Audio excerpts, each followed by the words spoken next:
están? Bienvenidos a este nuevo episodio de Fútbol Infinito, como siempre junto a Jaime Macías. Hoy estamos en lugares distintos, distantes, pero bueno, para hablar de fútbol como la gente nos pedía, Jaime, después de una semana muy cargada y sobre todo después de un derbi de Madrid de la jornada de este miércoles que también resultó muy cargado. ¿Cómo te va? ¿Cómo estás, Vizca? El gusto de siempre de conversar contigo y aparte conversar de fútbol, que pasan las dos cosas. Vengo una semana donde me tengo que tragar las palabras, porque en el programa de la semana pasada, cuando hablamos un poco lo que quedaba, y hablamos de las eliminatorias abiertas y de por dónde había posibilidades, yo te decía que veía imposible lo del PSG, porque necesitaba dos variantes, ¿verdad?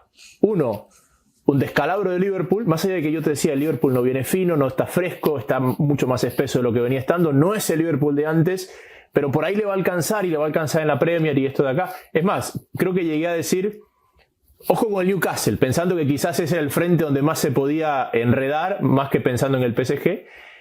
Y te decía, el PSG tiene que darnos una noche de esas que viene anunciando hace 20 años y que nunca nos ha dado. Claro. Y resulta que se terminaron dando un poco las dos cosas en una noche soñada del Paris Saint-Germain. Así que, así como cuando acertamos no decimos nada, cuando nos equivocamos nos tragamos las palabras. No, yo te decía en su momento que, claro, con las sensaciones de fútbol en la primera mitad de la eliminatoria en París, el que había jugado ciertamente mejor era París. Y es solamente un gol. ¿Quién te dice que haga un gol y después ponga al partido en aprietos? Pero realmente mostró más personalidad de lo que yo pensaba, un partido con muchas curvas. Hay momentos en los 90 que Liverpool está para empatarlo, o sea, para evitar la prórroga, y hay momentos en la prórroga y con llegadas puntuales en el final de los 90 donde parecía que el París podía ser que la eliminatoria se acabara directamente allí. O sea que creo que vimos, de acuerdo exactamente a lo que decías, una curva que venía con altibajos, la del Liverpool, que se va al descenso, o sea que se cae, y otra que venía ahí con intenciones de subir, que definitivamente sube, que es la de Paris Saint-Germain, un equipo marcado por Luis Enrique, que quizá también me parece que es una de las... A ver, Luis Enrique creo que gana la Nations League de la UEFA, ¿no? Con la selección española. No. La pierde con Croacia, me parece. La pierde con Croacia. Ok. O sea que no, después de su salida del Barça, me parece que este es el hecho más importante que le ocurre a su carrera como entrenador. Entonces. Sí, España la pierde con... Hay una final contra Francia, a ver, que... No la gana, sí, la de Francia. Sí. Esa, el día que le anula un gol a Mbappé por un fuera de juego muy finito. Algo así. Sí, hay tantos torneos que me pierdo a veces. Sí. Y bueno, entonces... Con eso en mente, te decía, ¿no? Que la historia es que de repente para Luis Enrique también es muy importante este triunfo, y sobre todo de la manera que lo consigue, con ese sufrimiento, con Donnarumma erigiéndose en figura en la tanda de los penales, etcétera, etcétera, etcétera. Pero claro, la gente querrá que hablemos un poco más de otras cosas y no solamente de... Yo quiero cerrar algo. Sí, yo quiero cerrar algo con esto del PSG. Son dos cosas. Uno, lo mencionamos al principio de la Champions, y el PSG es un ejemplo de ello, y no me quiero atrapar en ningún tren. Simplemente, esta Champions es para equipos de segundo semestre, y el PSG está siendo un equipo de segundo semestre. Claro. Porque ya vamos a hablar de los clasificados a cuartos, pero casi la mitad de los clasificados a cuartos son equipos que jugaron en enero esa ronda de 16avos. Sí. El Real Madrid, el Paris Saint-Germain, el Bayern Múnich, y no sé si me está faltando alguno de aquellos que tuvieron que jugar esa ronda de enero. Es decir, equipos que no tuvieron un gran primer semestre, que terminaron fuera de los 8 mejores de esta Champions, y que en este segundo periodo están apareciendo en su plenitud. El Bayern, vos dijiste el Bayern, el París... Y el Madrid. El Real Madrid. El Dortmund. El Dortmund, ¿viste? La mitad están viniendo de haber jugado esa fase previa. Es decir, la mitad no terminaron entre los 8 mejores. Y si ustedes recuerdan, aquella Champions del Barcelona de Luis Enrique, a Luis Enrique casi lo echan en diciembre ese año. En enero. Y ese equipo fue para ganar un triplete. Está más o menos ahí. En realidad no casi lo echan, no. Se pelea con Messi. ¿Y qué es lo mismo? No es lo mismo. Bueno, a ver, tener un problema con Messi puede equivaler a ser un problema difícil de resolver, pero no que los dirigentes te vayan a echar. Bueno, pero volvemos sin meternos en detallitos, ese Barça fue un equipo de segundo semestre. Sí. Y este PSG está siendo un equipo de segundo semestre. Igual no creo que es favorito, no creo que es candidato, pero esto es fútbol. Así que ahora sí vamos donde la gente quiere escuchar. Bueno, porque sí, de los otros lados creo que la clasificación del Arsenal decantada, la clasificación del Bayern también, el Inter superior al Feyenoord, Aston Villa también superior al Brujas. Creo que también Aston Villa, si nos ponemos a pensar en los 8 que llegaron hasta aquí, creo que a priori la gran sorpresa es el equipo de Unai Emery. Me quería detener allí, había gente que nos había escrito, dicen, no hablan nada del Aston Villa, no desmenuzaron nada del Aston Villa. Vamos a hablar un poquito de Aston Villa también, Jaime, pensando, aparte, vamos a aclarar esto. Tenemos un invitado especial, vamos a tener la palabra, la voz, la presencia de nuestro amigo Martín Einstein, que estuvo en el Estadio Metropolitano de Madrid, porque nos va a dar su impresión de lo que ocurrió en esa noche tan particular donde Real Madrid consiguió la clasificación hacia estos cuartos de final de la Champions League. Así que Martín, que estuvo en el estadio, nos va a dar las impresiones de lo que se vivió y todo el trasfondo de todo eso. Pero hablemos un poquito, como te decía antes, de Aston Villa, que es la gran sorpresa de estos 8 equipos que se han posado aquí, que eso sí, no es el único, es uno de los campeones que está llegando también a esa instancia. Creo que no campeón. El Arsenal. 2. El Arsenal y el París. Y el París. Correcto. Finalistas los dos. Correcto. Finalistas los dos, sí. A ver, yo lo tenía al Villa como semifinalista cuando salió el sorteo y cuando salió el cuadro y hablamos de esto. Y por ahí me voy por las ramas, pero no sería una sorpresa. Pero ¿te acuerdas cuando hablamos un poco y decíamos, ok, cuando uno piensa en el fútbol español o en los entrenadores españoles, uno piensa en Guardiola, y la realidad es que Guardiola es más holandés futbolísticamente hablando que la escuela española, la escuela vasca. Y esa escuela vasca donde están todos los grandes protagonistas del fútbol español de los últimos años. Xabi Alonso, etcétera, etcétera. Pero Emery, a mí siempre me ha parecido que Emery es distinto. Emery es mucho más precavido que el resto de entrenadores de la región, pero al ser precavido, sus equipos muchas veces son más agresivos y que puede ser contradictorio, porque normalmente uno refleja la agresividad en el juego con la vocación ofensiva, ¿verdad? Sí. Pero este es un equipo mucho más agresivo en esos ejercicios de presión alta para recuperar, pero después para pausar. Y es un equipo tremendamente paciente con la pelota. Y que puede jugar mucho sin la pelota también. Que puede jugar mucho sin la pelota, pero que cuando la tiene es paciente.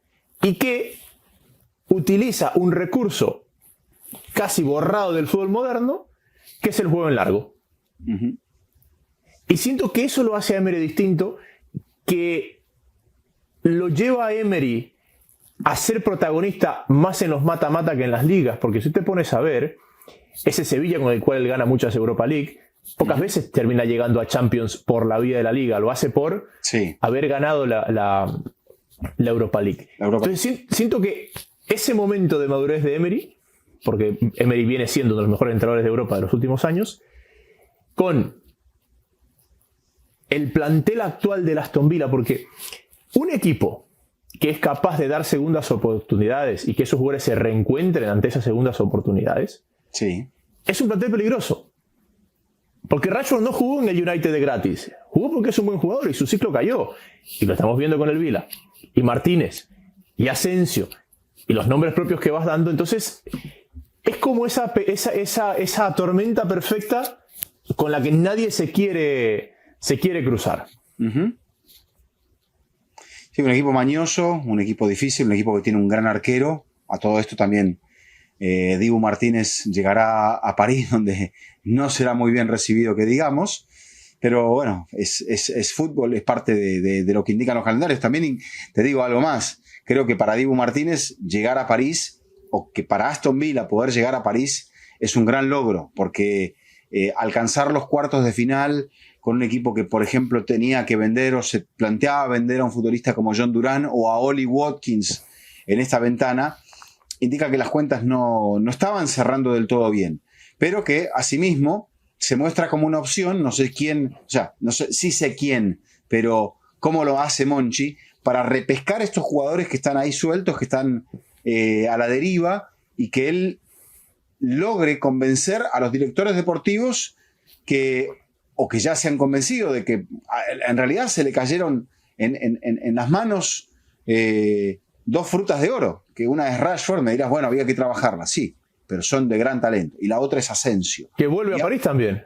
¿Cómo? Que vuelve a París también. Exacto. Bueno, la coincidencia hace que Asensio llegue a demostrarle a Luis Enrique si se equivocó o no se equivocó. Y yo no creo que se pueda llegar a decir que Asensio no es un buen jugador. Es evidente que no estaba cayendo bien dentro de ese fútbol donde le pedía otra cosa, porque por los extremos el París tiene a Doué, tiene a Barcola, tiene a Kvaratskhelia, tiene mucha gente que va por fuera, y Asensio le estaba pidiendo que fuera por dentro. De hecho, alguien se tiene que adaptar cuando no juega Gonzalo Ramos para jugar por dentro, y ese alguien puede llegar a ser Dembélé, que ahora, fíjate lo que son las cosas, a la vista de todo es casi como el capitán o el hermano mayor de todo este proyecto.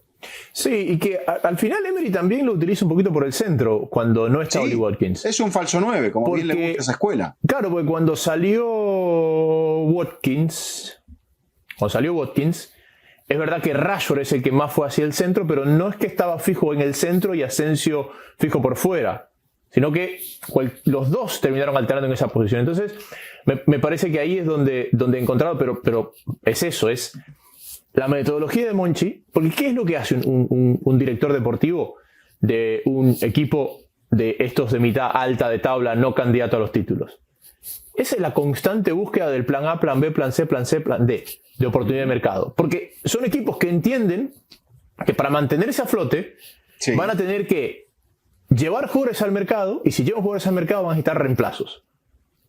Y así construyó ese Sevilla ganador de múltiples títulos. ¿Por qué no lo pudo reflejar en la Roma? Y creo que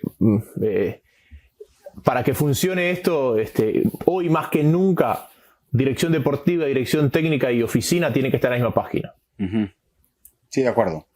Y creo que volvieron a lograr conectar esas tres partes en el Aston Villa. Ahora, también el Aston Villa hizo una gran fase de grupos, donde termina entre los 8, porque hablábamos que hay 4 que no son de los 8, el Aston Villa es uno de los 4 que termina entre los 8 primeros, y también ha eliminado al más débil de los octavos finalistas. Bueno, ahí parejo con el Feyenoord y con el PSV podemos llegar a decir.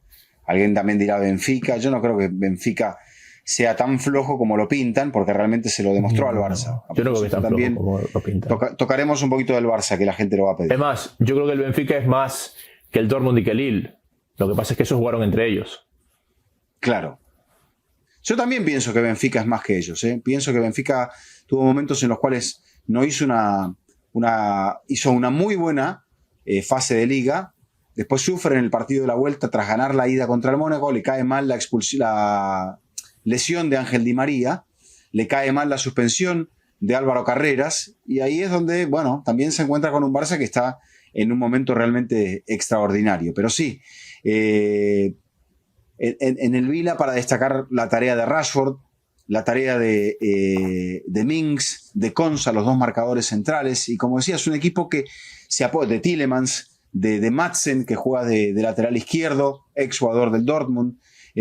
Rogers, un futbolista que tampoco parecía que venía para dejar grandes cosas, que sin embargo también es otro rendimiento elevado por parte del Vila, porque Rogers, si no me equivoco, no venía de un equipo de Premier, Jaime.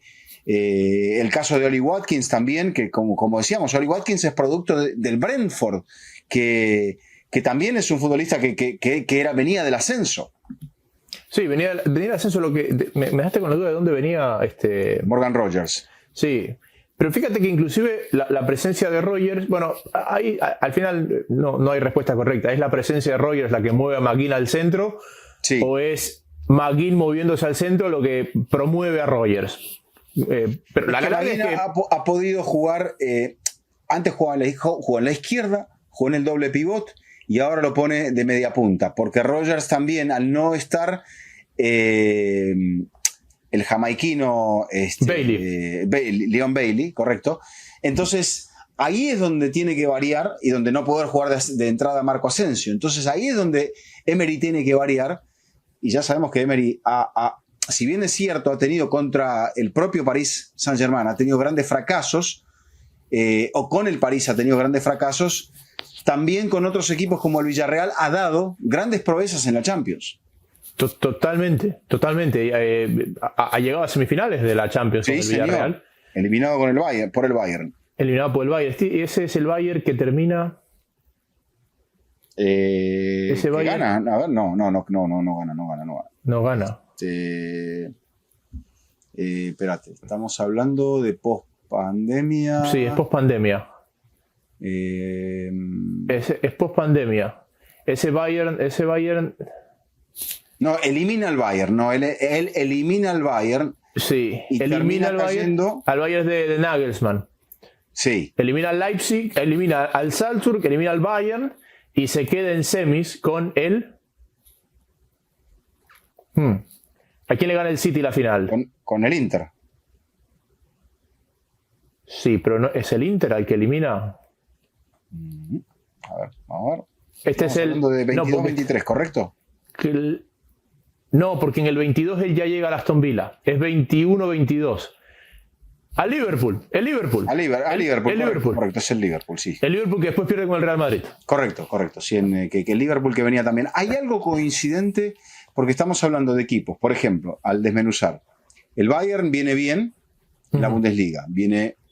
Ha mejorado aquí también. Otro equipo de curvas. El Madrid viene peleando entre frentes, cosa que me dirás muy pocas veces ha logrado. Nunca ha logrado el trébol, con lo cual tiene un desafío muy importante. El Barça viene en los tres frentes. El Liverpool venía en los tres frentes. El Villa viene en mitad de tabla. El Dortmund viene en mitad de tabla. El París viene en todos los frentes. El Inter viene en todos los frentes. ¿Y qué más me queda por allí? El Villa. El Dortmund viene mal. El Arsenal no viene en todos los frentes. Me parece que este es el único título posible, porque el de la Premier le queda muy lejos y ya en las copas no está. Correcto. Hay mucha gente, fíjate que no es normal, porque nosotros varias veces hemos hablado de esto, donde decimos, hay pocos equipos que pueden venir mal y pelear la Champions. Y siempre decimos el Madrid, el Liverpool, el Milan. Siempre los mismos ejemplos, ¿no? Y el resto de equipos normalmente vienen bien. Fíjate cuántas veces un equipo estuvo a una final de Champions de ganar un triplete. En los últimos años, la Juventus, el Manchester United, el Inter. O sea, es decir, llegaron a la final de la Champions en una muy buena temporada en general. El Bayern. Y acá nos estamos encontrando con que no están así. Con que hay dos, que tú decías, el Inter y el Madrid, que vienen bien en todos los frentes. Y el Barça. Entonces hay más de los que están aferrados a la Champions. Creo que el París también, me parece que está en Copa de Francia. Pero creo que es diferente. Porque el Milan, el Inter, el Madrid y el Barça vienen bien. Es un frente doméstico de otras exigencias. Claro. Estoy de acuerdo. El Barça, el Madrid y el Inter vienen bien en todos los frentes, peleando cabeza a cabeza con alguien en todos los frentes. Sí. El París viene caminando en dos frentes. Tiene la liga casi ganada. Va a jugar, encima de todo, va a jugar contra Dunkerque en la semifinal. Dunkerque es equipo tercero de la Ligue 2. De la Ligue 2. O sea, de la Liga 2. Exacto. Entonces, ese partido para mí es tremendamente interesante porque hay un cruce de caminos muy entretenido. Yo lo veo al Villa sólido en este tipo de partidos. Lo veo al París, que así como nos demostró algo que no pensábamos ver en Anfield, ahora nos tiene que demostrar algo que tampoco ha sido capaz, que es llevar el peso de los partidos. Porque es claramente favorito en la previa. ¿Quién? El París. Sí. Bueno, pero el París salió a comerse al rival en la ida, no salió a especular. No es un equipo que salga a especular. ¿Y qué pasó cuando salió a comerse al rival? No tuvo puntería. Perdió. Pero no tuvo puntería. Sí. Pero perdió porque no tuvo puntería, porque lo plancharon en una contra tremenda, porque se encontró con una actuación de un arquero épica que incluso termina repitiendo a Alisson en el partido de la vuelta, Jaime. Es que Alisson fue la figura de la noche hasta los penales. Sí. Porque Donnarumma no tuvo tanto trabajo en el partido. No. Como lo tuvo. Sí tuvo atajadas importantes, pero no tuvo tanto trabajo. De las cosas del París, y no es en este año, es quizás de enero para acá, he visto la versión más madura de Ousmane Dembélé. Sí. Al menos la más consistente. Mucho más goles que la temporada pasada, que también había tenido inconvenientes físicos. Es evidente que la transformación de este club a partir de la salida de sus figuras ha hecho del proyecto un proyecto coherente, un proyecto que buscaba otras cosas, buscaba impacto y que ahora empieza a ser un proyecto de fútbol, empieza a encontrar futbolistas jóvenes, empieza a encontrar gente con proyección, no solamente con nombre y con prestigio y con carrera, sino que... y dentro de todo ese contexto, a Dembélé lo van a buscar del Barça, pagan la cláusula de salida, y Dembélé no es que llegaba, sí, es campeón del mundo, Un jugador desesperante, Dembélé. ha estado con la selección incluso en el Mundial de Qatar también, o sea que es campeón y subcampeón. Pero luego ha sido el rey de la irregularidad y de la inconstancia. O sea, afirmar tu proyecto en una figura irregular e inconstante no es muy inteligente. Pero cuando se va Mbappé, él crece y al crecer mira y dice, no es que dependen de mí, pero yo soy la figura central y quizá el hecho de ser la figura central lo hizo madurar de golpe. Uh-huh.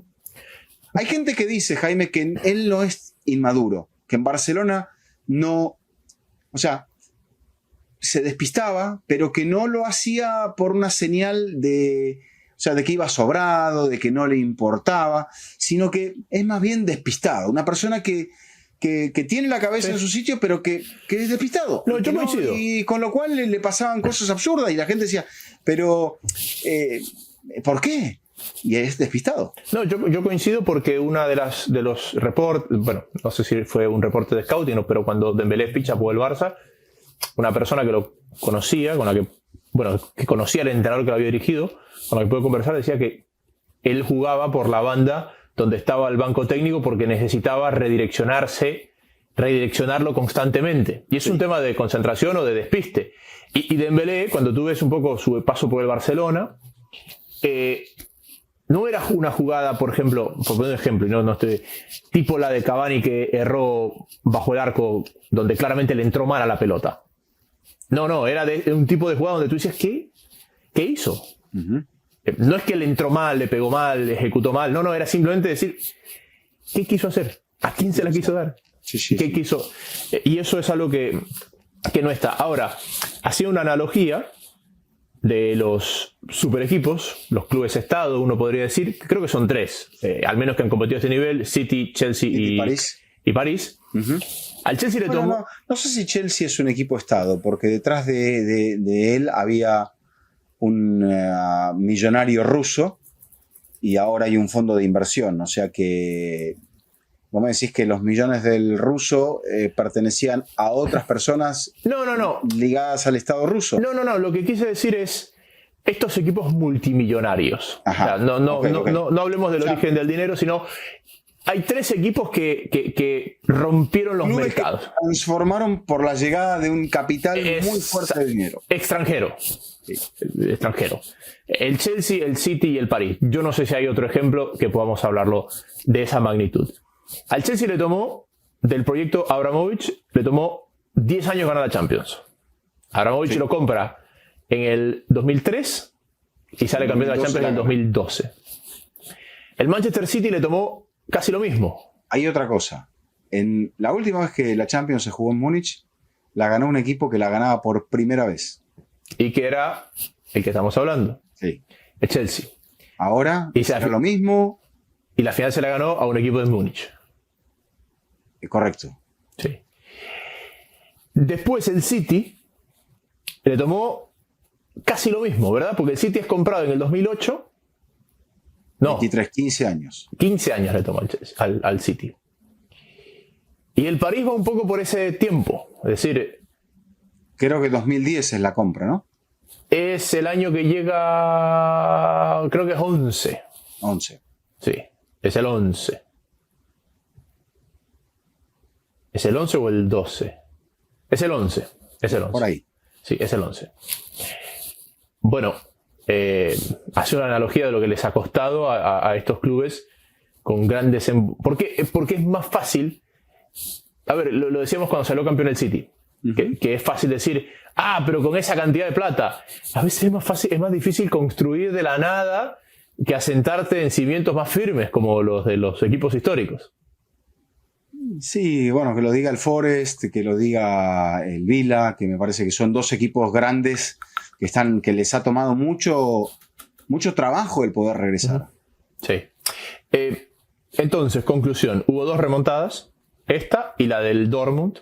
Correcto. Porque el Dortmund había empatado en Dortmund. Partida del empate, ¿no? Bueno, remontada en el resultado porque estaba perdiendo en el partido, arrancó perdiendo. Pero partía de un empate en casa, o sea, terminó ganando en Francia. Sí.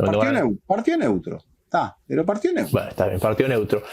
Antes de meternos con el Madrid y todo esto... El Barça, no se olvide. Con el Barça, perdón. Yo siempre fui un amigo de que se elimine la norma de los goles de visitante y yo siento que los partidos son mejores sin la norma de goles de visitante. Se especula menos. El Barça. Cuéntame del Barça. Bueno, creo que se resuelve rápido, pero Benfica también plantea una lucha muy interesante. Otra vez, lo que más me llama la atención del Barça es cómo el equipo ha ido evolucionando con el correr de la temporada. Por ahora solo ha ganado la Supercopa. El fin de semana tiene un partido muy duro contra el caído Atlético de Madrid, que encima de todo tendrá bajas. Todavía tiene que rematar la eliminatoria de vuelta. Al volver de la fecha FIFA, a mitad de semana posterior no hay Champions, sino que hay algunas ligas tienen fecha entre semana. España tiene la fecha de las semifinales de la Copa del Rey. O sea, ahí rematará el Madrid en ventaja contra la Real Sociedad y partirá del 4-4 el Atlético de Madrid contra el Fútbol Club Barcelona. El Barça ha tenido esta capacidad, salvo en esos partidos contra el Atlético, de trabajar para encontrar su medida, su mejor versión. Yo creo que en el partido de la Liga, el Barça se desbocó y lo terminó perdiendo cuando merecía ganarlo. Se perdió, quería rematarlo, se perdió. A veces el Barça no sabe jugar al empate como le pasó ese día.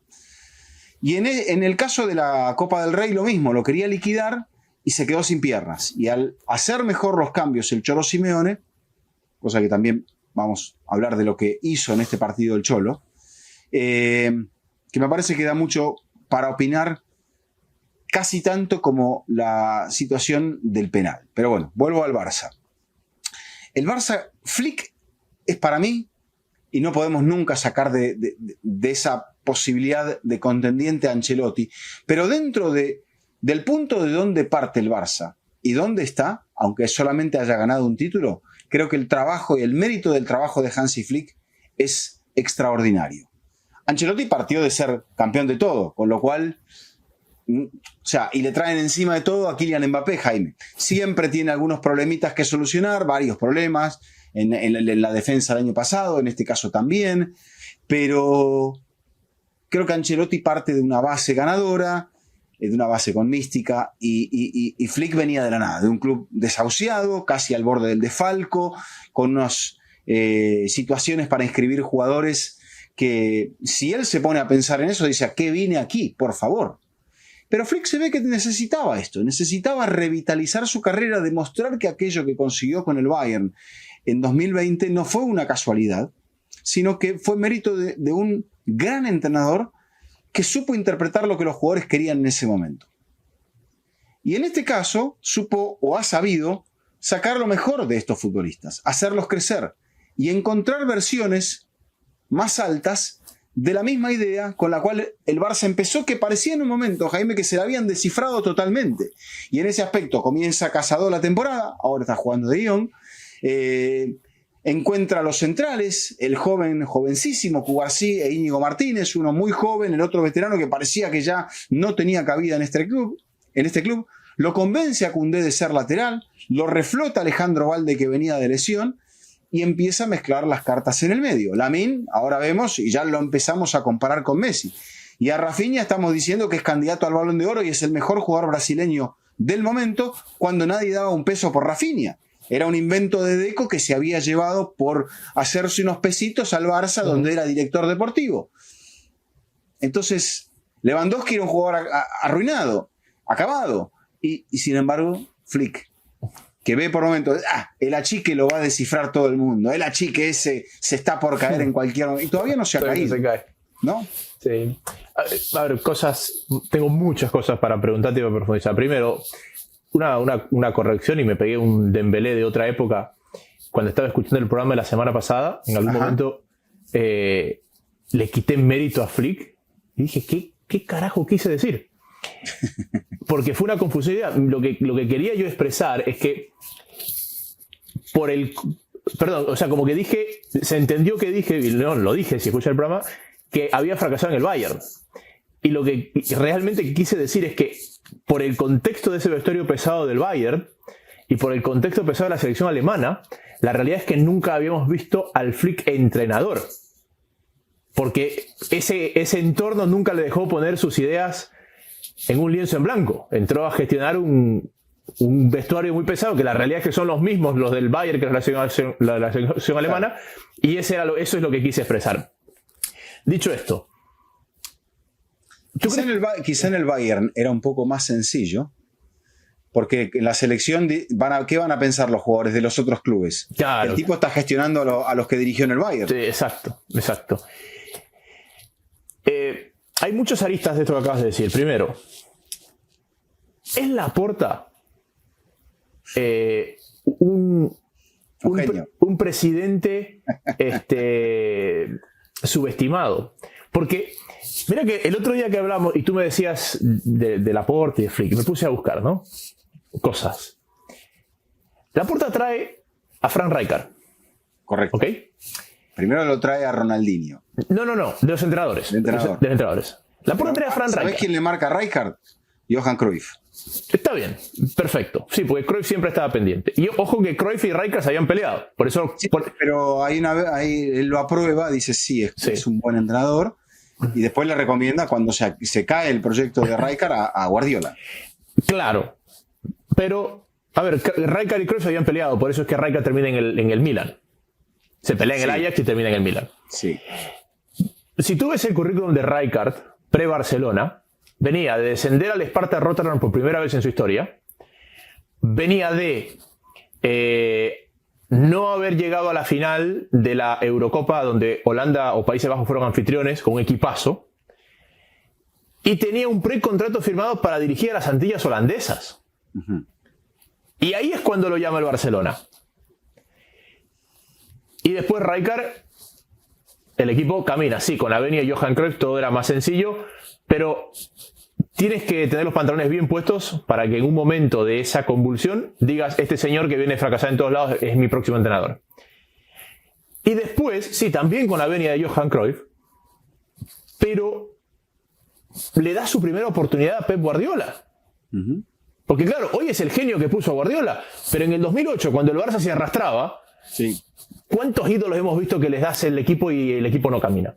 No, aparte... Y ahora te saca Flick, entonces te digo, ¿es subestimado porque le salió la una? Sí, perfecto, porque Cruyff le dijo. La segunda sí, porque ya lo tenía, era el ídolo del capitán del equipo. Bueno, es que un manotazo de ahogado de Flick. Y la realidad es que los tres le pegó. Sí, bueno, un acierto, bueno, puede ser casualidad. 2, y no lo sabemos. Después, bueno... ya no estaba para gestionar la última parte de todo eso, la época de Tito Vilanova y demás.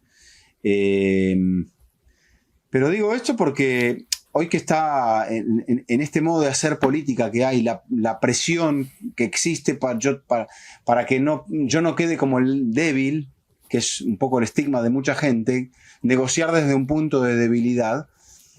Y Laporta partía desde un punto de debilidad. Y desde ese punto de debilidad se le ocurren cosas que a otro no se le hubiesen ocurrido. Porque ¿qué pensamos cuando llegó Flick? Y es amigo de Zahavi, Zahavi le trajo a Lewandowski, entonces quiere quedar bien con Zahavi, debe haber un negocio por abajo de la mesa. Chesney es el amigo de Lewandowski, por eso viene.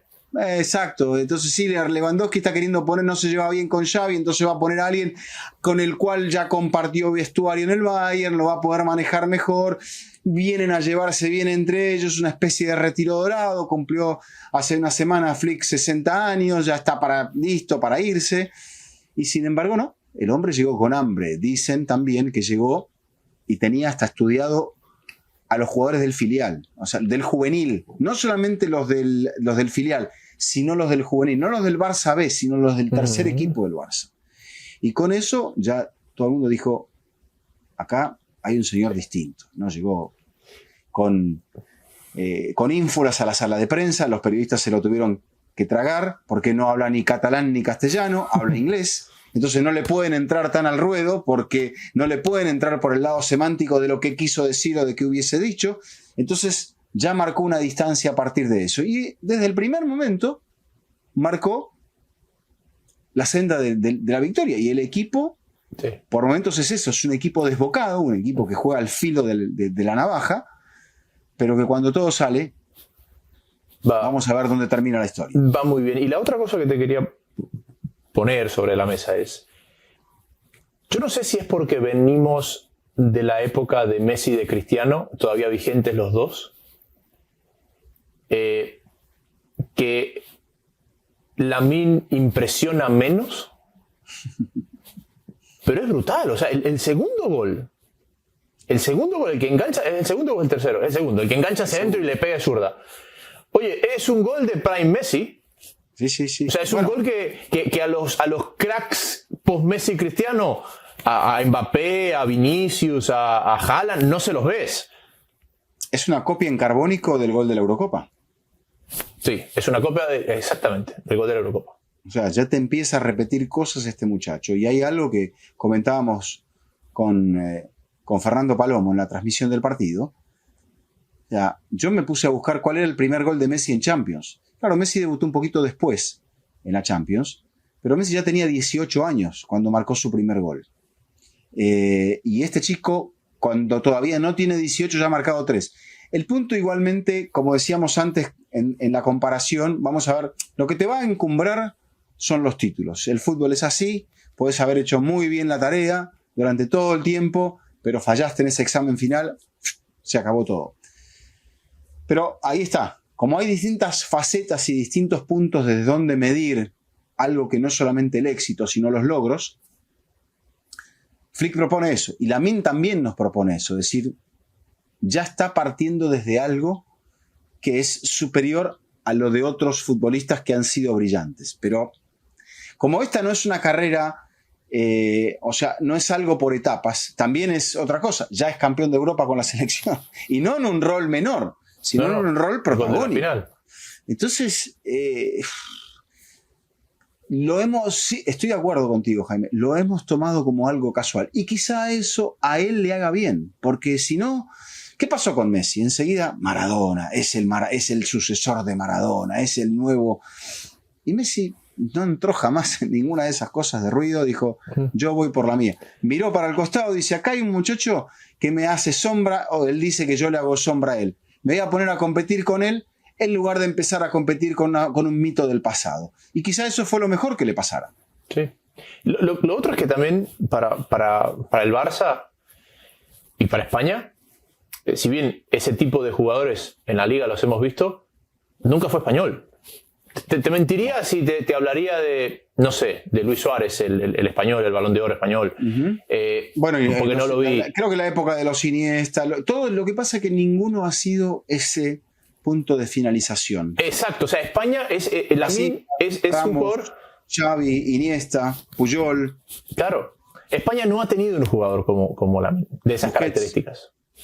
No ha tenido un jugador de esas características. Es más, los grandes goleadores españoles, de un corte distinto, o de la época reciente, Torres, Villa y compañía, de un corte distinto, y los extremos españoles eran extremos muy asistidores, desde Jesús Navas hasta Joaquín.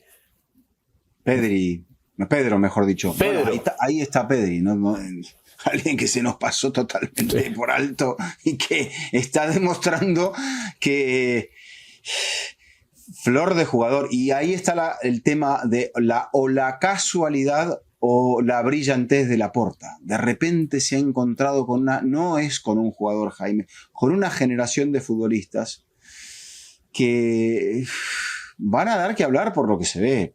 Le pese a quien le pese, le guste a quien le guste. A ver, el Barça es el favorito de ese lado del cuadro. Sí. Yo te decía... Salvo hasta la semifinal. ¿Por qué hasta la semifinal? ¿Tú piensas que el Barça... yo creo que el Barça al Bayern lo tumba? ¿O al Inter? Sí, al Bayern lo tumba. Al Inter la va a tener más complicada. ¿El Inter con su defensa no lo puede poner en aprietos? No, a ver. Si tengo que usar un lenguaje poco profesional, pero para decirlo en una palabra, debería caminar ante el Dortmund, al Bayern lo voltea.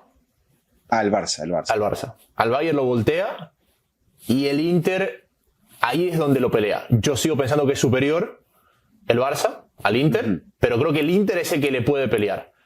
Hasta por contrapunto de estilos. Vamos a hacer un ejercicio ahora de llaves que le va a gustar a nuestro gran Santi para proyectar las semifinales. Ok. A día de hoy puede fallar. ¿Cuáles son las semifinales o los 4 semifinalistas de la Champions League? Real de Madrid, Aston Villa. Bien, estoy de acuerdo. Estoy de acuerdo. Ayer yo dije eso y la gente me cayó encima porque dije Aston Villa por... Oye, usted ha cambiado. Usted ha cambiado porque usted antes no se fijaba tanto en lo que la gente le gritaba. No. Yo dije Aston Villa. Yo confío en Unai. En Unai we trust. Sí. Pero por ahí me equivoco, obviamente. No pasa nada. Después atenderemos las facturas. Y yo estoy de acuerdo ahí contigo. Y Barcelona, Inter de Milán. Barcelona, Inter de Milán. ¿Viste? 100% de acuerdo. ¿Viste? Y la gente quiere que nos peleemos y que discutamos. Yo también. Yo al Bayern lo veo. Lo veo como lo veo desde hace 5 años. A ver, Vizca. Es el mismo pan con la misma mermelada. Vas a ver igual. Bueno, vamos a ver. Se han enfrentado en una final de Champions, se han enfrentado varias veces. Va a ser un duelo muy bonito, muy bonito. Y ahí nada. También es un duelo de campeones. Como el Barça Dortmund es un duelo de campeones. Son 2 duelos de campeones. Sí. Y el único campeón inglés que sigue es el Villa. El Aston Villa. El único campeón Siguen inglés. 2 equipos ingleses, 2 equipos españoles, 2 equipos alemanes, un equipo italiano. ¿Y un francés? Y un francés. Muy bien. Real Madrid, Atlético de Madrid. Real Madrid, Atlético. ¿Quieres escuchar a Martín primero o quieres que le conozca? Vamos a escuchar a Martín, que estuvo en el estadio, que nos da su opinión, su impresión, que nos hace una descripción de todo lo que vivió, de todo lo que pasó y sobre todo de todo lo que sintió allí en esa clasificación muy agónica de Real Madrid en el Estadio Metropolitano. Hola Jaime, Vizca, mucha tela para cortar de lo que se vivió en el Metropolitano. Primero porque ese es un clásico cargado de mucha animadversión, duro, áspero. Se sabe que hay un montón de elementos que van a colisionar, ¿no?, cuando juegan Atlético de Madrid y Real Madrid.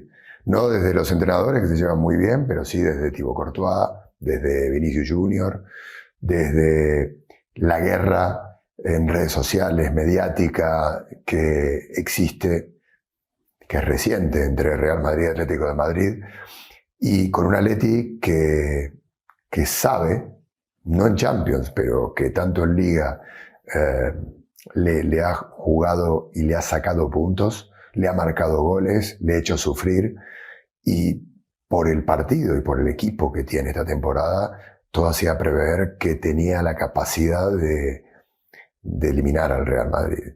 Eso que en la eliminatoria había arrancado con victoria para el Real Madrid 2-1, pero la sensación era que era un resultado peligroso para el Madrid. Fíjense lo que había construido a nivel de dimensión futbolística, de poderío, el Atleti del Cholo versión 2025, con Julián, con Lenormand, con Barrios, con Giuliano Simeone, un Atleti más poderoso. Pero claro, si luego íbamos hombre por hombre, hay mucha distancia, ¿no?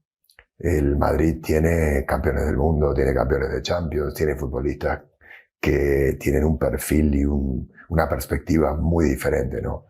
Probablemente sea Julián el único que puede competir en cuanto a nombre, en cuanto a escenario, con futbolistas como Mbappé, como Vinicius, como Rodrigo, como Bellingham. Son futbolistas que son diferentes, ¿no? Y que cuestan otro dinero y que tienen en sus piernas, lo sumamos a los veteranos también, podemos sumar a Valverde, que tiene Champions, podemos sumar a Rüdiger, que sabe ganar Champions, podemos sumar a Tchouaméni, que es un futbolista que ha jugado finales y tiene un roce internacional impresionante. Digo, los futbolistas que tiene el Madrid estaban por encima, pero a nivel de plantilla, ¿no? El Atleti tenía más fondo de armario. Y esto creo que es lo que miró el Cholo. A mí me queda la sensación, por lo vivido ayer en el Metropolitano, que fue un partido dominado por el miedo. Dominaba más el miedo que la ambición o las ganas de ser un equipo que conquiste. Veían más lo que podría generar quedarse fuera que lo que podía imprimir el presionar para arriesgar de cara a imponerse futbolísticamente. Y creo que esto tuvo que ver con el Madrid y con el Atleti. ¿Cuál es el problema? Que para mí el Madrid se sentía mucho más cómodo que el Atleti en esa situación. A medida que pasaban los minutos y uno cree que por el fondo de armario que tenía el Atleti, la última media hora del alargue iban a estar más cómodos, fue lo contrario. ¿Por qué? Porque no había tiempo de recuperarse de un gol. Yo creo que ese frenesí, ese vértigo, es lo que al Atleti le terminó pesando. El que cuando quedaba menos margen, ellos lo veían no como algo positivo, sino como algo negativo, que si el Madrid les marcaba, se acababa ahí. Y me parece que les agarró miedo allí. El miedo a poder construir algo importante. Y luego se estaban cansados, se lesionaron figuras muy, muy importantes como Rodrigo de Paul. Barrios corrió todo, pero ya estaba exhausto. El Atleti tardó mucho más en hacer los cambios. El Cholo los metió prácticamente al final de los 90 minutos y Ancelotti ya tenía 4 refrescos prácticamente del minuto 60, creo que fueron 2 o 3 allí y luego uno más 10 minutos más tarde, por lo cual Madrid hacía más pie, se sentía más cómodo.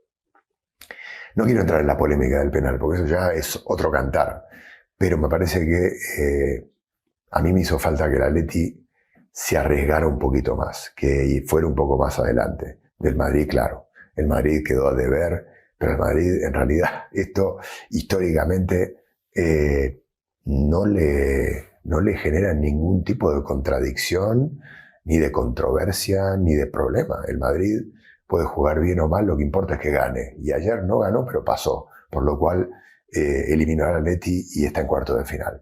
Esta es la sensación que me queda a mí del partido. Un Atleti que para mí le falta un cambio más, le faltó jugársela un poquito más. Es difícil, porque es el cuento de la manta corta, ¿no? Está bien, atacás con más hombres, te desproteges atrás, pero el Madrid tiene a Rodrigo, tiene a Vinicius, tiene a Mbappé y tiene a Bellingham. Y te puede salir mal.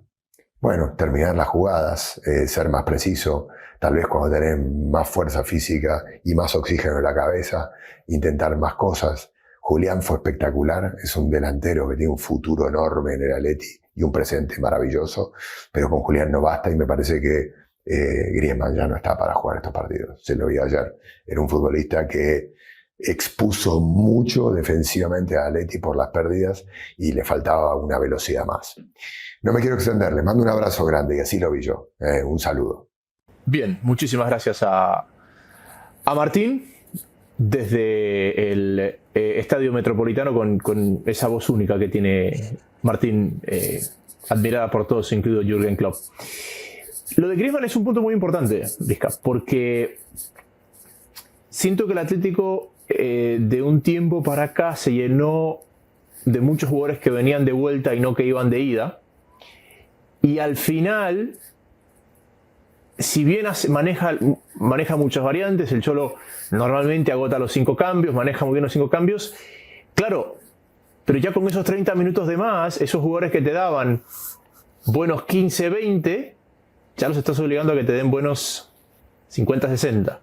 Y ahí es donde lo terminas notando. Y siento que el Atlético de aquellos primeros años de Simeone, donde todos los jugadores iban de ida, no estoy seguro que volvió nunca a tener un equipo con jugadores que iban de ida. Es más, quizás esta versión es la que más jugadores que tiene en gran presente y con proyección podría ser Julián como estandarte de ese grupo. Correcto. Sí, yo creo que en ese sentido el partido es cruel con Griezmann porque fue criticado en la ida, porque jugó muchos balones hacia atrás cuando cayó en él la pelota. El partido de la ida fue un momento, y vamos a comenzar como veníamos conversando recién, vamos a ir de atrás para adelante, vamos a sacar el elefante del cuarto y vamos a hablar primero de la definición por penal. Y después vamos a ir avanzando un poco, que es el avanzar para nosotros, como somos gente muy particular, va a ser retroceder la película. Sí, a ver, me quedo con una frase de Valdano, de hoy, donde dice se le está acabando las ideas al guionista. Porque ¿el guionista del fútbol? Totalmente. ¿De cuántas formas el Atlético puede quedar eliminado por el Real Madrid? Sí. ¿De cuántas formas? A ver, para mí la jugada no es gris, la jugada es clara. La jugada es bastante clara en el sentido de que siento que es de las pocas imágenes o de las pocas escenas en las que la imagen de televisión confunde más de lo que ayuda, porque hay más elementos desde la física y de lo sonoro en el campo. Hay una excepción que es la única imagen que la UEFA demoró más de 15 horas en darla a conocer, que demuestra que en el resbalón del pie izquierdo de Julián Álvarez desplaza nada a la pelota y luego por la física del resbalón él cae, pero le alcanza a pegar, el remate pega en la parte alta de la red y termina siendo gol. Una imagen. Todo se resolvió muy rápidamente y nadie sabía, sí sabíamos que había cobrado, pero no sabíamos por qué, porque no había una imagen contundente. Entonces ahí empezó toda la polémica, la gente dice, la pelota tiene chip. No, la pelota no tiene chip, con lo cual no se puede hablar de un doble toque. Entonces, si la pelota no tiene chip, ¿cómo hicieron para verlo cuando hay algo que al ojo de lo que se veía, de las tomas que se veían, no se apreciaba? Es que yo creo que ese tipo de acciones, Vizca, son de las pocas acciones que en el campo se ven muy diferentes a lo que puede mostrar la televisión. Porque si ustedes ven el remate de Julián, cuando Julián abre el pie para rematar, Julián va a cruzar el remate y se le va al medio. Claro, segundo, se le mueve y se le va arriba. Y segundo, es un remate que de repente se eleva. O sea, hay algo ahí que hace que el remate vaya a una dirección, pero hay una parte que nosotros nos perdemos y que el único que lo puede haber escuchado es el árbitro, quien estaban ahí. Sí, el árbitro está mirando la pelota. ¿Cómo suena? Está mirando la pelota, porque al arquero lo mira su asistente. Claro. Y él está mirando la pelota. Pero ¿cómo suena? Una cosa es un seco y otra cosa es con un doble roce. Porque si ustedes se dan cuenta, la reacción de los jugadores del Real Madrid es inmediata. Y los jugadores del Real Madrid están parados en mitad de campo. Es más, ellos se dan cuenta inclusive antes que Courtois. Claro. Porque son Lucas Vázquez y todos los que están allá atrás que se dan cuenta que algo pasó en esa pelota porque el remate fue muy extraño. Y dicen, dos toques. Y tú te das cuenta que cuando Julián se da la vuelta, Julián sabe que algo raro pasó en esa pelota. Él no sé si está seguro que la tocó 2 veces o no, pero él sabe que... Sí, no hubo apelación, no hubo protesta de parte de nadie, Simeone no se metió. Bueno, Simeone estaba viendo los penales. Simeone estaba caminando para no ver los penales. Simeone, aparte, de eso es atrasar la película para nosotros e irnos un poquito más hacia allá. ¿Cuál es el espíritu de esta norma? ¿cuál es el espíritu de esta norma? No, es de las pocas normas que no entiendo el espíritu, porque un jugador no puede ser como uno de futbolín. No, el espíritu es que llegues a la pelota y te hagas el vivo y te la corras del pie derecho al pie izquierdo para pegarle y del pie 2 toques con el mismo pie. Me imagino que busca ese tipo de situaciones. Con lo cual, ahora, yo creo que habiendo tantas revisiones de parte de un International Board que está tratando de, incluso con la ley del offside, que piensan modificar, que haya un cuerpo de aire, que habrá que dilucidar exactamente qué significa un cuerpo de aire, o de ventaja, o de luz. Lo que condiciona el reglamento son las situaciones en las cuales se quiere sacar ventaja de algo. Ahí me dirás, bueno, hay veces que hay manos en las cuales no se quiere sacar ventaja. Se trata de interpretar eso de cuando una mano está muy levantada, de cuando va una jugada muy peligrosa, de un pase gol o de un gol.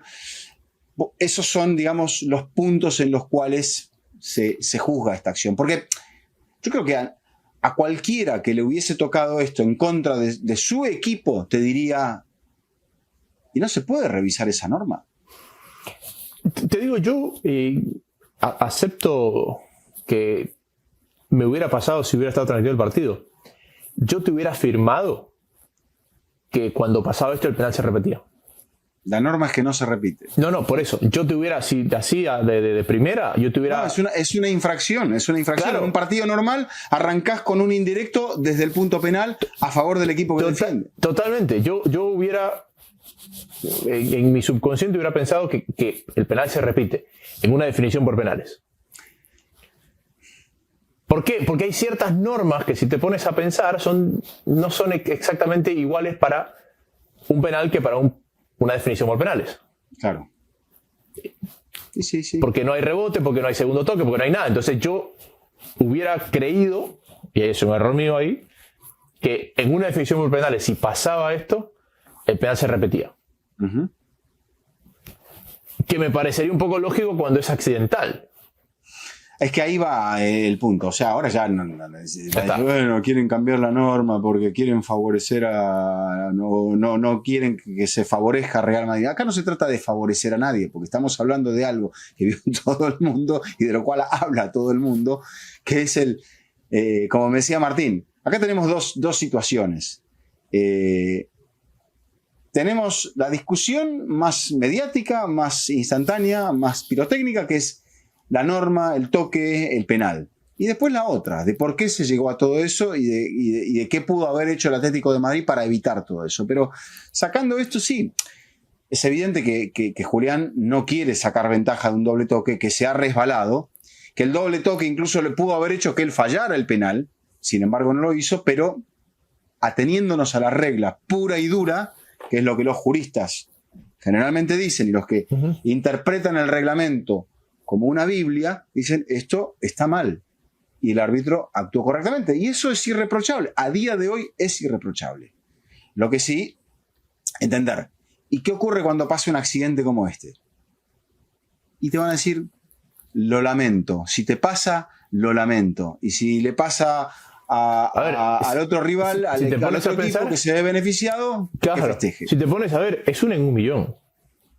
¿Sí? O sea, ¿cuántas de estas? Yo he visto de estas en mi vida. He visto esta y la de Neymar. Y la de Palermo. ¿Te acuerdas una de Palermo que se resbala con Boca? Sí. Que se resbala. Y la de Palermo es muy evidente porque se resbala antes de patear. Sí. Y que es contra Colombia, creo, ¿no? No, es con Boca. Una con Boca, creo, contra San Lorenzo, creo que es. Ajá. Son así que me acuerdo. La de Neymar no me acordaba. No, contra Colombia falló, punto. Sí. La de Neymar con el Barça tiene un doble toque. Es un partido en Camp Nou, no me acuerdo si contra la Real Sociedad o contra quién es. Sí, pero es 1 de 1 millón. Tú calculas cuántos penales se patean al día. ¿Cuántos penales se patean al día? Porque lo normal es que si te resbala la botes afuera. Claro. Sí, que la pelota se mueva groseramente y que sea que aquella de Neymar se resbala, cayéndose le termina pegando y es gol. Y todos reclamaron al árbitro y el árbitro dice, yo no lo vi. Entonces no había VAR, murió. Hubo una hace poco de Lautaro Martínez. Con el Inter. Sí, pero ¿qué pasa? Que cuando él pisa, el pie izquierdo le levanta la pelota y la manda a las nubes. Es muy parecida a la de Julián, pero claro, lo que pasa es que al resbalarse el pie se mete abajo del balón. Entonces, claro, la pelota ya queda elevada y el momento... Levantó el césped, exacto. Sí, exacto. Fue con el Inter. Y puede ser, sí, con Argentina no fue. No, Argentina no fue. ¿Argentina no tuvo definición por penales ahora en Copa América? Sí, con Ecuador. Pero metió todos. Salvo Messi. Salvo Messi, que después el arquero lo fue a felicitar, lo fue a consolar. Lo fue a consolar. Bueno. Oblak atajó el penal de Lucas Vázquez, como la gente vio, y después Llorente, muy forzado, estrelló el penal en el travesaño. Oblak volvió a estar cerca de atajárselo a Rudiger porque se quedó esperando allí Jaime. Oblak allí vio que este es el otro punto de la lectura de la definición por penales. Los jugadores del Madrid, viendo que Vinicius Junior, ya hablaremos también de eso, había fallado su penal, y vieron todas esas imágenes, los arqueros estudiando, porque los arqueros estudian cómo patea. En lugar de decir, como hacía Goicoechea, por ejemplo, Sergio Goicoechea, hoy analista, arquero subcampeón del mundo, invitado a fútbol infinito en el Mundial. Goico leía al jugador, veía la carrera, veía cómo él decía, de acuerdo a esto, me la cruza, le pega fuerte, va al palo, a su palo, y él estudiaba eso. Y él no lo puede leer del todo bien en la final de Italia 90, Andreas Breme, porque Breme era ambidiestro y le termina, si no me equivoco, Jaime pegando de zurda, porque entra recto a la carrera y no sabía si le iba a pegar con la derecha o con la izquierda.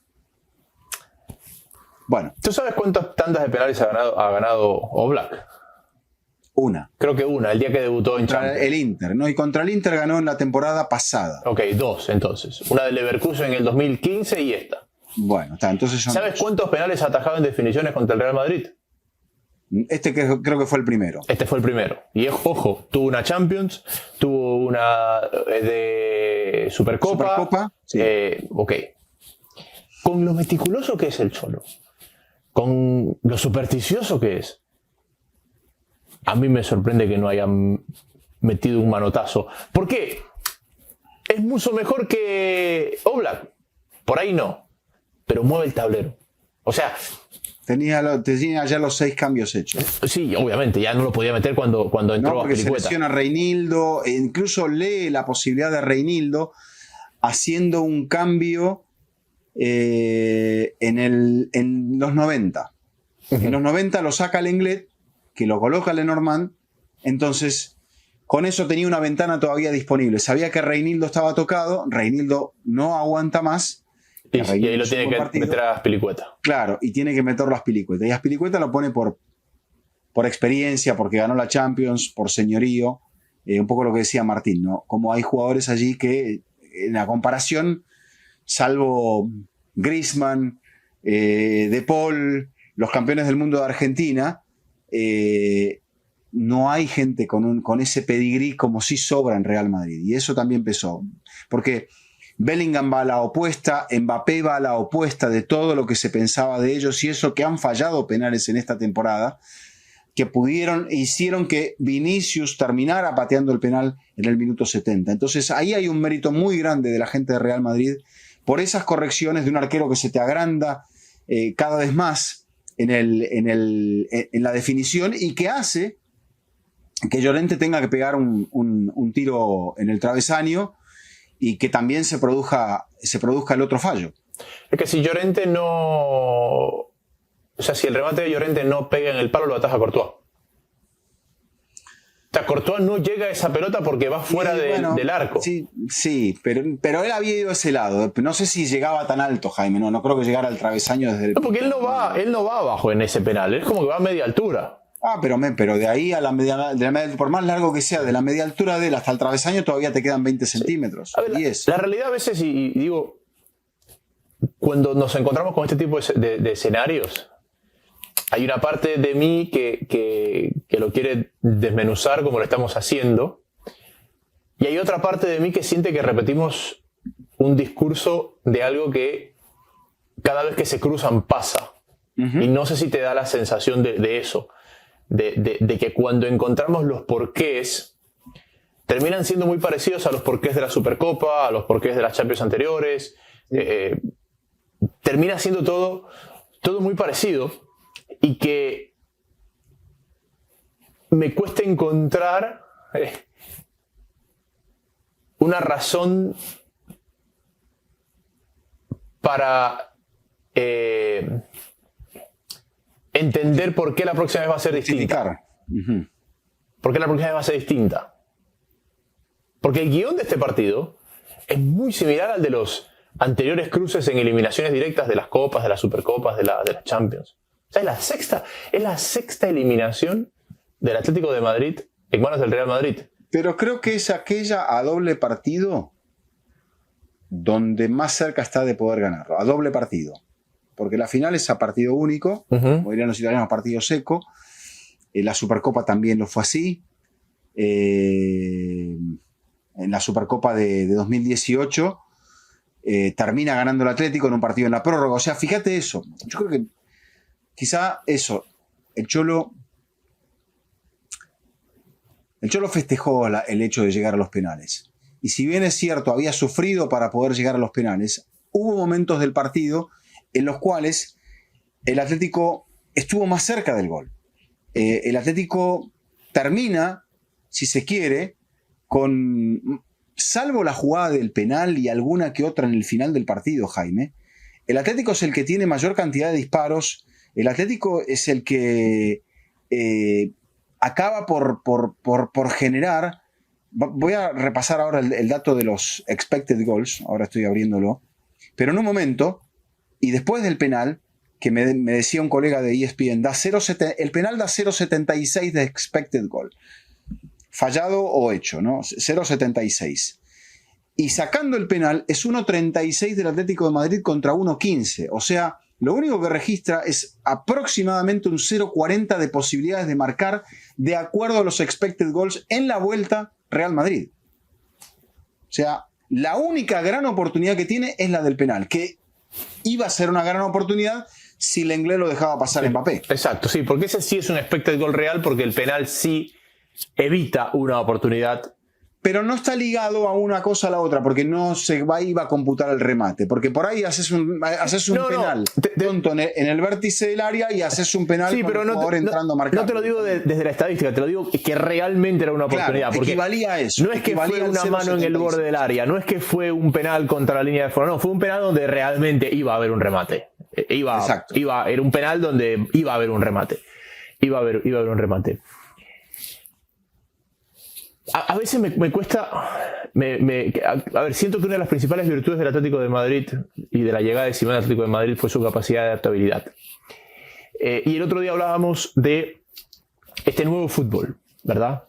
De cómo Guardiola, por ahí, su obra maestra, pero que su plan B es mejorar el plan A, es el mismo que el plan A, pero mejor, lo dejó un poquito rígido y nos demostró una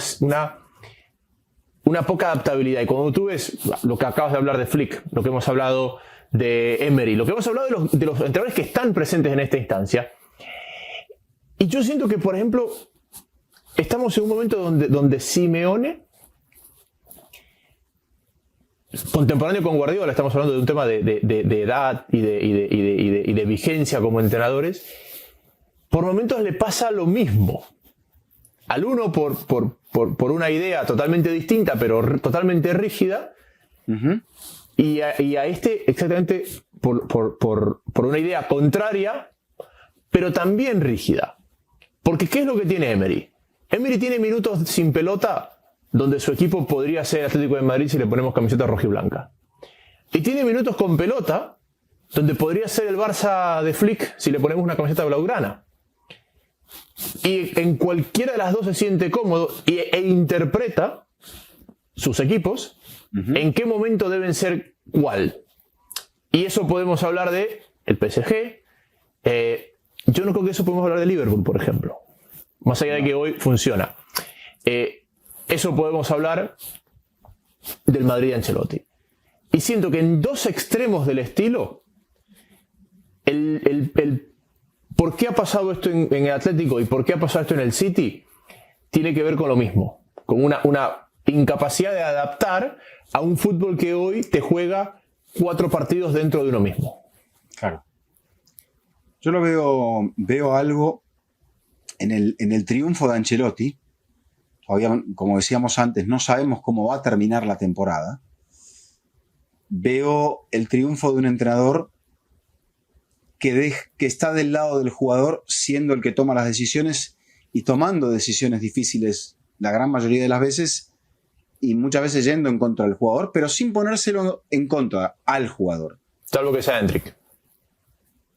Pero lo está manejando porque es muy joven todavía. Uh-huh. No es ni Lamine, y está porque el club no es el club porque Lamine no está en este club. Quizás si estuviese en este club, otro gallo cantaría. Pero a lo que voy es que el triunfo de Ancelotti, el triunfo en general, de él, de su persona, de este ser que te invita a así. O sea, es el deporte. Carlo Ancelotti es el deporte. Te invita a abrazarlo el día que te gana, porque sabes que él te ganó con sus mejores cartas y con su arte de dirigir y de manejar futbolistas. Que implica a veces intervenir y hay veces hay que soltar. Él no le va a decir a Mbappé y a Bellingham cómo tenían que patear el penal. Él los deja volar, porque sabe que son grandes futbolistas. Él no le va a decir a Courtois, aunque tiene un entrenador de arqueros.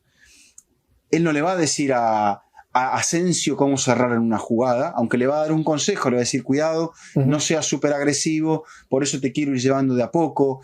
Él no le va a decir a Camavinga cómo tiene que Camavinga entrar a un partido como este, aunque le va a decir, tranquilo Eduardo, vamos a hacer esto, aquello, quiero que hagas algo. Pero después lo deja resolver. Y en el fondo es el triunfo de alguien que es un entrenador de futbolistas. Yo creo que el Cholo, al igual que Pep, con estilos totalmente diferentes, y en el medio podemos encontrar a Emery. Creo que Emery te da un montón de información, pero después deja que el futbolista también, aunque se la pasa dando indicaciones. El Cholo es así. El Cholo no suelta al jugador. Creo que en el único momento que lo soltó del partido es cuando fue a la definición por penales. Pero donde los tenía que guiar hacia la victoria, porque el tema era este. ¿Cómo quería morir el Atlético de Madrid? ¿O cómo quería ir a la gloria? ¿Quería ir por penales o quería hacerlo en el partido? Porque para ganarle al Real Madrid es como enfrentar a un campeón del mundo de boxeo en su ring. O lo tenés que desfigurar, cosa que vos quedes con la cara impecable y el tipo todo maltrecho, o le tenés que ganar por nocaut. Vas a las tarjetas y sabés que hay uno que va a haber empate, otro que va a haber no sé qué cosa, y en fallo dividido, ¿quién gana? El campeón. Y el partido se resuelve en un fallo dividido, en un penal de doble toque. Uh-huh. Y ahí es donde para mí, como bien decía Martín, el Cholo abre la puerta. ¿Por qué abre la puerta? Para mi interpretación, es que no se puede jugar un partido pensando que algo va a salir mal. Tenés que tener precaución para que no te salga mal.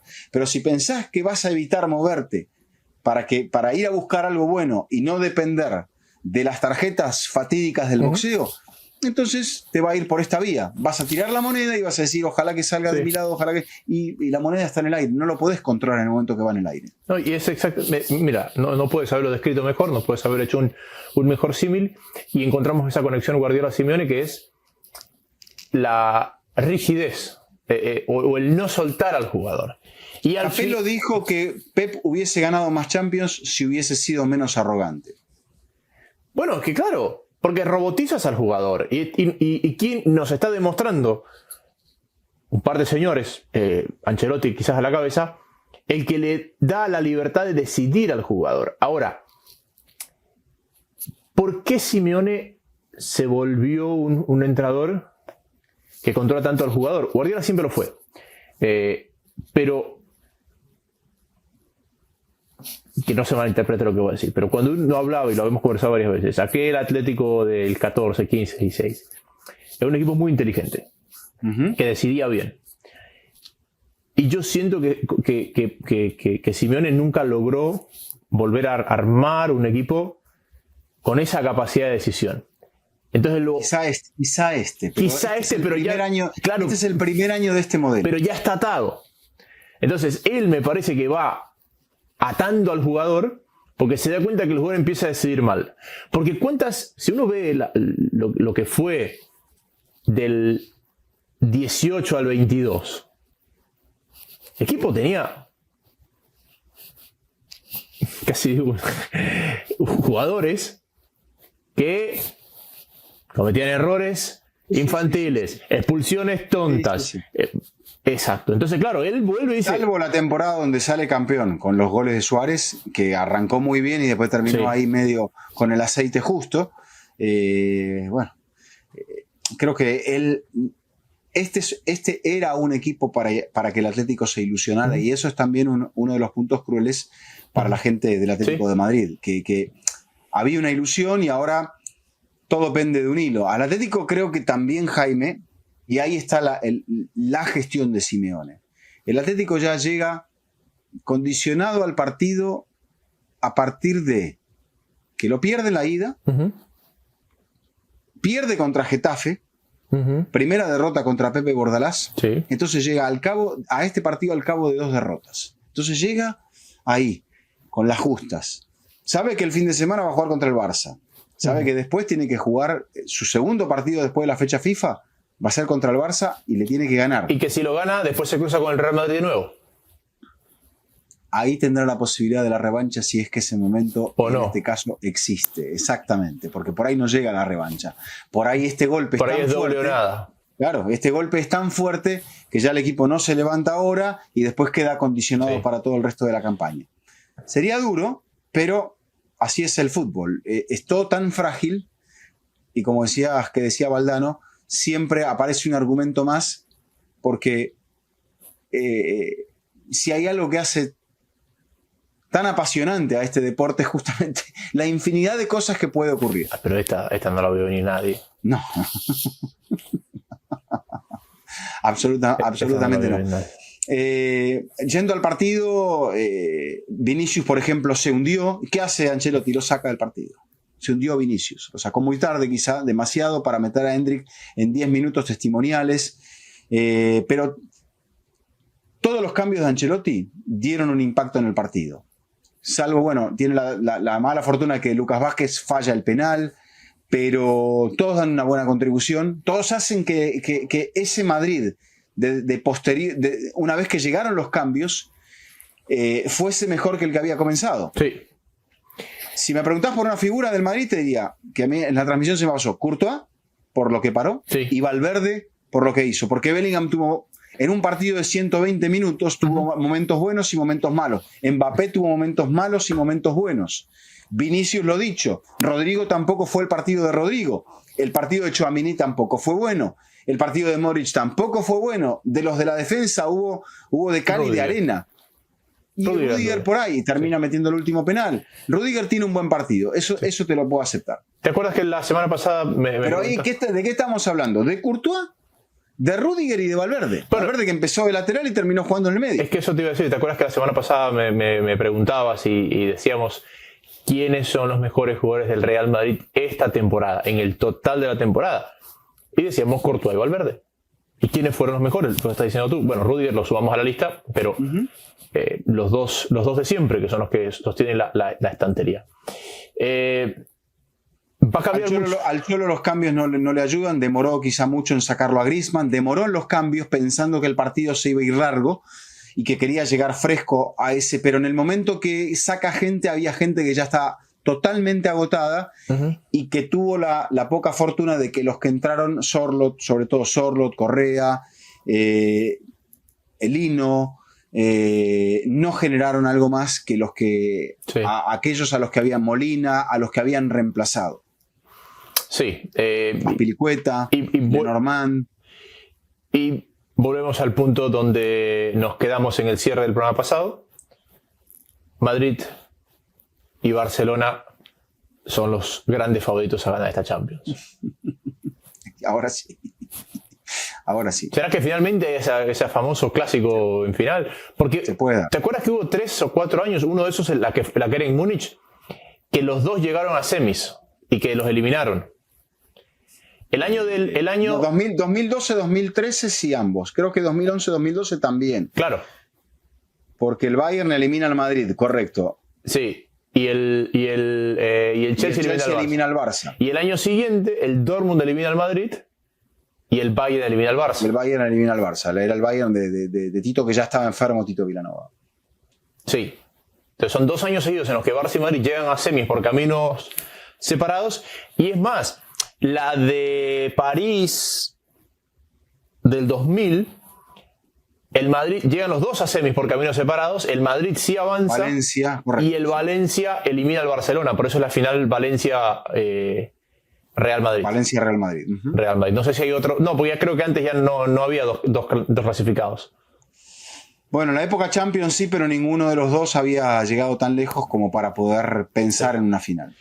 Así que ahora estamos a 4 partidos de esa hipotética final, que también podría verse en la Copa del Rey. O sea que cuidado. Cuidado, no, habría cuántos clásicos si se da eso. Quedarían 3 en la temporada. Potencialmente confirmado queda 1. Potencialmente pueden ser 3. ¿Y se jugaron ya? 1. Se jugaron ya 2, el de Liga y el de Supercopa. Y de Supercopa. Europa League. Se nos fue largo esto ya, ¿eh? Ya claro. Pero es que hubo. Y fíjate que hubo llaves que quedaron eliminadas. Aparte, no sé cuándo volvemos. Viernes, porque hay eliminatorias. Volveremos el viernes. Y los partidos fuertes son los del viernes. Correcto. Ecuador y Argentina. Bueno. A ver. Manchester United-Lyon es un choque de Champions. Sí. No sé qué pasó con el Rangers Fenerbahce, porque cuando abrí esto no había acabado. Ese es el rival del Athletic Club de Bilbao que remontó ante la Roma. Están todavía en disputa, creo. Okay. A ver, déjeme ver. Es que con el cambio de hora de Europa todavía no debe acabar. No, es correcto. Perdón, el cambio de hora nuestro. Europa no ha cambiado. Están todavía 3-3 en el agregado y están jugando el agregado del segundo tiempo suplementario. Fenerbahce, 2 goles de Szymanski. Le está ganando a Rangers 0-2. Sí, está bonita la Europa League porque tienes Lyon-Manchester y ahí el otro de esa llave es Athletic Club con el que gane de este Fenerbahce. La final es en Bilbao, le digo. Después tienes la Lazio con el Bodo, que está bastante dispareja, quizás la llave más dispareja de todas. Y el Tottenham que remontó y juega frente al Eintracht. El Eintracht campeón de hace 2 temporadas. El Tottenham que remontó juega contra el Eintracht, correcto. Sí. El Athletic Club espera al ganador de Fenerbahce a Rangers, Lyon, Manchester United, correcto. Y Lazio, Bodo Glimt. Los 2 ingleses vienen por lados opuestos. Sí, pero todos fuertes, salvo el Bodo, todos fuertes. Lo que caí en cuenta, Vizca, es que se nos han quedado eliminados los campeones de las otras copas del año pasado, porque quedó fuera el Olympiacos, quedó fuera hoy, que era el campeón de la Conference, y quedó fuera ya antes el Atalanta, que era el campeón de la Europa League. Claro. O sea, solo queda el Real Madrid. Solo queda el Real Madrid, de los campeones europeos. Sí. Y en la Conference, el Chelsea espera rival, porque están todavía definiendo el Legia Varsovia con el Molde, otro equipo noruego. No estaría mal para Noruega meter 2 equipitos ahí en cuartos de las copas. El Djurgården ha pasado el Real Betis Balompié. Sí. Que goleó al Vitória de Guimarães, se le ganó allí en Portugal 4-0, goles doblete de Bakambu, Anthony e Isco. Está en un gran momento el Real Betis porque piensa que puede llegar a ser quinto, cosa que en un momento de la temporada pensaban que lo querían despedir a Manuel Pellegrini. La llegada de Rafinha, de Anthony y de Cucho Hernández. Cucho Hernández les acomodó el equipo en el... Cucho no está inscrito en Europa, pero sí, le vino bien. Le vino bien porque la racha no es solo en Copa, no es en Europa, sino en la Liga también, viene muy bien. Correcto. Así que es un poco con las otras copas, sobre todo la Europa League tiene muchos nombres de Champions metidos en cuartos de final. Ahora este fin de semana tenemos, creo que como destacado el fin de semana, la final de la Copa de la Liga con el Newcastle-Liverpool. A ver si al Liverpool también le viene la estela de la eliminación. Tenemos un Arsenal-Chelsea en Inglaterra, pero bueno, yo creo que el Arsenal ya a estas alturas del partido debería tratar de recuperar si puede a Bukayo Saka dependerá de los médicos obviamente, para la serie frente a Real Madrid. Todavía hay tiempo porque estamos hablando de que para esa serie faltan... Claro, es la semana... 3 semanas y media, claro, casi un mes. Claro, porque tenemos eliminatorio el siguiente miércoles. Doble jornada eliminatoria, la de Copa y después recién ahí. Exacto. 4 semanas. Correcto. Así que eso. Vamos a ver cuándo volvemos nosotros porque tenemos... Me imagino que quiere hablar de eliminatorias, ¿verdad? Correcto. Tenemos que definirlo, pero ahí estaremos. No son tan tarde los partidos del viernes. Bueno. Tarde son los del jueves. Bien. Bien. Don Eduardo, creo que no se nos queda nada, ¿no? Te dejo ir. Gracias a Santi. Hoy no estamos en nuestro reducto de KRH Media, pero estamos de esta manera. Gracias a Martín, porque nos ha hecho el aporte de lo que se vivió en el Estadio Metropolitano, de esta nueva desazón de la gente del Atlético de Madrid, de esta nueva alegría de los de Real Madrid, que sigue, el campeón sigue con vida, siguen los 3 frentes. Te pondrás a estudiar cuál fue la última vez que Real Madrid llegó con vida en los 3 frentes al mes de abril. Y como diría uno de tus referentes, ¿quién me ha robado el mes de abril? Bueno, creo que sus canciones siempre tienen algo del Atlético, ¿no? Sí. Cuidado que el mes de abril se le puede escapar todo. El domingo es el Atlético Barça, no sé si eso lo mencionaste, pero sí, hay un partido allí que el Atlético cansado y con el ánimo golpeado, el Barça con un día más y con mucha confianza lo puede rematar el Barça con el partido pendiente que veremos cuándo lo juega contra el Club Atlético Osasuna. Es que el Atlético básicamente se puede quedar fuera de 2 de los 3 frentes en 4 días. Sí. En una semana, porque le pesará lo de Getafe. Y acá, ves, si le hubiese ganado el Getafe, es un partido que puede, dentro de todo, empatarlo. Pero ahora, bueno, también lo puede, si no lo puedes ganar, mejor no perderlo, ¿no? Sí, también si no lo puedes ganar, tampoco estás para competirlo. ¿Verdad? Pero si tú no le puedes ganar a tu rival directo en tu cancha, tampoco estás para el título. Pero ya le ganó de visitante. No ha perdido contra... el Atlético hasta ahora no ha perdido contra el Barça de Flick. Bueno. Perfecto, don Eduardo. Un placer como siempre. Buen viaje, ¿eh? Bueno, todavía estamos. ¿El fin de semana que te toca? Estoy en Nueva York, por eso estoy en Nueva York. Pero tenía un par de reuniones de otro tema. ¿Te toca Red Bulls? No, New York City. New York City. Contra New England Revolution, pero vine jueves. Tenía otros asuntos. Muy bien, asuntos pendientes. Sí, perfecto. Sí. Me invitaron Ojalá que se resuelvan bien los asuntos. No, bien, positivo, todo bien. Me invitaron a almorzar un pork chop apanado.